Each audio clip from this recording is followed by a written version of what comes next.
Hello friends, welcome to Shiny சமையல்.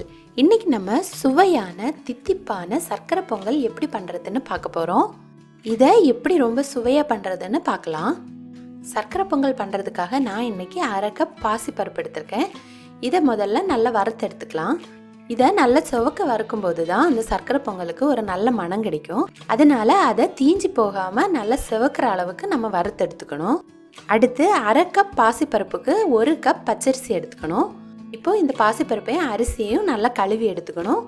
கழுவுனதுக்கு அப்புறமா நான் 1 கப் அரிசிக்கு 5 கப் தண்ணி சேர்க்குறேன். அப்போ தான் அது நல்லா குழஞ்சு கிடைக்கும். நான் இதில் 4 கப் தண்ணியும் 1 கப் பாலும் சேர்க்குறேன். அப்போ அந்த சர்க்கரை பொங்கலோட டேஸ்ட் இன்னும் அதிகமாகும்.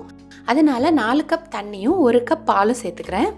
இப்போ இதில் 1 டேபிள் ஸ்பூன் நெய்யும் சேர்த்து மீடியம் ஃப்ளேமில் 2 விசிலுக்கு வேக வச்சு எடுத்துக்கிறேன். இப்போ பாருங்கள், பொங்கல் சூப்பராக மசிஞ்சு வெந்து வந்திருக்கு.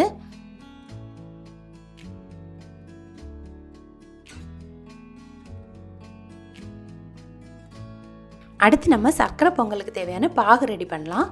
1 கப் அரிசிக்கு 2 கப் வெல்லம் எடுத்துக்கலாம். பருப்பு சேர்க்கறதால 1/4 கப் கூட எக்ஸ்ட்ரா எடுத்துக்கலாம். உங்களுக்கு இனிப்பு எவ்வளோ பிடிக்குமோ நீங்கள் அதுக்கேற்ற மாதிரி எடுத்துக்கோங்க. இப்போ இந்த வெல்லத்தை நம்ம கரைச்சி வச்சுக்கலாம்.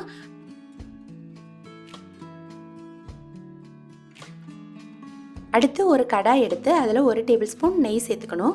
நெய் சூடானதுக்கு அப்புறமா 10 முந்திரி பருப்பை இந்த மாதிரி உடச்சி வச்சுக்கிறேன். இதையும் நல்லா சிவந்து வர்றது வரைக்கும் வறுத்துக்கணும்.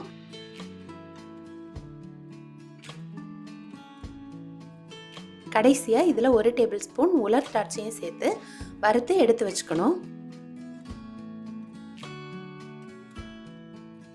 நம்ம எடுத்து வச்சதுக்கு அப்புறமா அதே நெய்யில் நம்ம கரைச்சி வச்சுருக்க வெல்லத்தை வடிகட்டி சேர்த்துக்கணும். அப்போது அதில் ஏதாவது தூசி இருந்துச்சுன்னா வந்துடும். வடிகட்டினதுக்கு அப்புறமா அதில் நம்ம வேக வச்சுருக்க பொங்கலை சேர்க்கணும். சேர்த்து அது நல்ல வெல்லத்துக்கு கூட சேர்ற மாதிரி நல்லா மிக்ஸ் பண்ணி கொடுக்கணும்.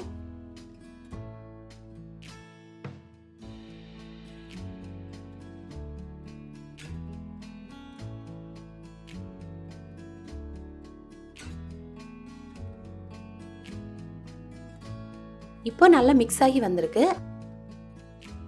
அடுத்து இதில் 1 டேபிள் ஸ்பூன் நெய் சேர்த்து நல்லா கிளறி விடணும்.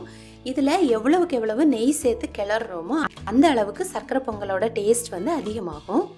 இப்போ நெய் சேர்த்து இந்த பொங்கலோட நல்லா சேர்ந்ததுக்கு அப்புறமா திரும்பவும் நீங்கள் கொஞ்சம் நெய் வேணும்னா சேர்த்துக்கலாம். அப்போ பொங்கலோட டேஸ்ட் இன்னும் அதிகமாகும்.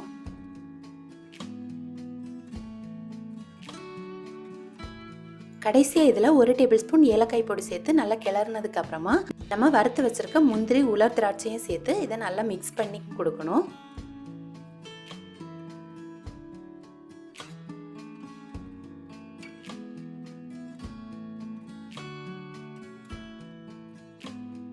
இப்போ எல்லாம் சேர்த்து மிக்ஸ் பண்ணி எடுத்ததுக்கு அப்புறமா நம்மளோட சுவையான சர்க்கரை பொங்கல் ரெடி ஆகிடும்.